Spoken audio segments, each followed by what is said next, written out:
Okay. Hi everyone, my name is Stephen Jackson. I'm one of the program directors here at STILLWOOD Camp. Over the last number of weeks and going into the future, we're really entering into a lot of unknown territory worldwide. I think we all recognize that. We really don't know what's going to be happening. Personally, I'm lucky enough that I live on site up at Stillwood, and so I've got all this property to explore and roam and play with my family. So I'm pretty lucky. And so my hope is that over the next number of weeks, I'll be able to show you some different places, some different areas of camp that maybe you don't know quite as well or you've never been to before. And also hopefully be able to share with you guys some fun activities or some things to do as a family or just by yourself, something like that, just to pass the time as we try and social distance ourselves through all of this. And I thought I'd start off with one of my favorite places. This is called the Cold Tubs. That's what everyone calls it. The water is very cold, so it's the opposite of a hot tub. That's why we call it the Cold Tub. I love coming down here just to experience some of the peace and quiet and think and be by myself. But I also love coming down here to dam up the areas a little bit before the summer comes, so that the pools are a bit bigger for the campers when they come and enjoy this space. It's something I love to do. But every year the snow melts, the runoff comes down, and it kind of destroys everything that I've done up until that point. And so I have to do it again every single year. That's not really that much of a trial. Like I said, I enjoy doing it. But this last year was a bit different. The runoff was bigger this year, and so it came and it swooped in, and it really destroyed a lot of things here.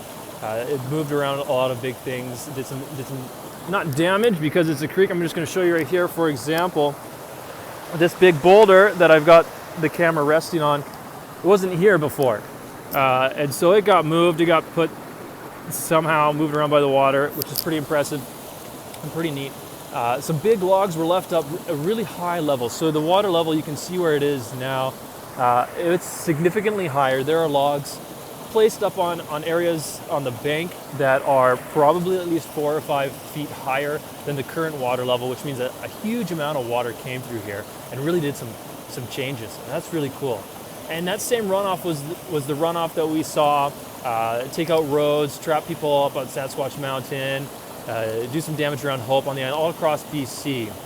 And it was through kind of some nature's work through that you kind of realize how little control we really have.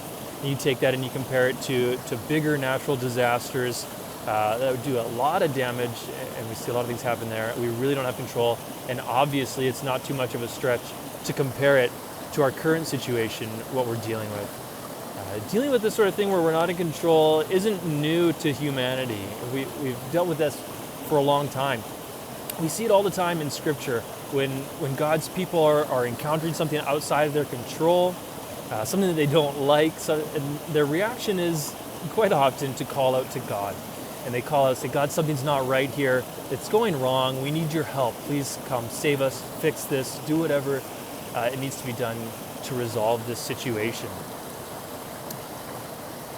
And a lot of times it doesn't end there. When they cry out, they also follow it up a lot of the time with a recognition of and a confirmation of their trust in God.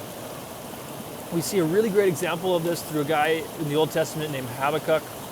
He's talking to God. He's a prophet. He's talking to God, and he says, God, something's not right here. The nation of Israel, it's turning away from you. It's doing things that it's not supposed to be doing. I really need you to come and fix this.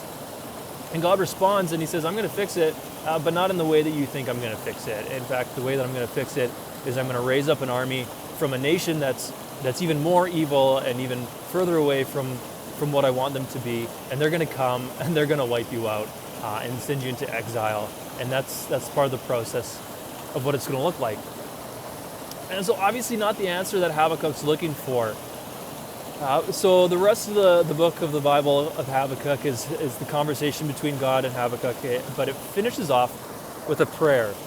Habakkuk prays, and at the end of the prayer, this is how he finishes it.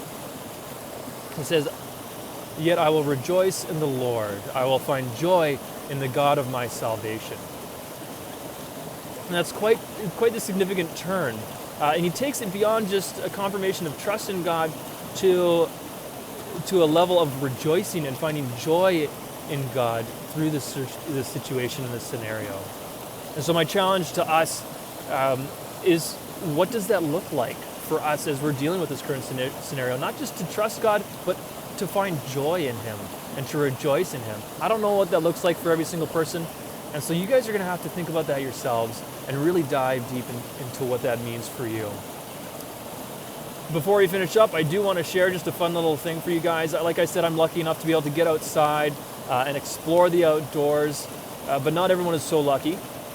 So what you can do is you can go online and Google Earth has, along with some other companies, I'm not exactly sure how they did it, but they've created virtual tours of quite a number of American national parks.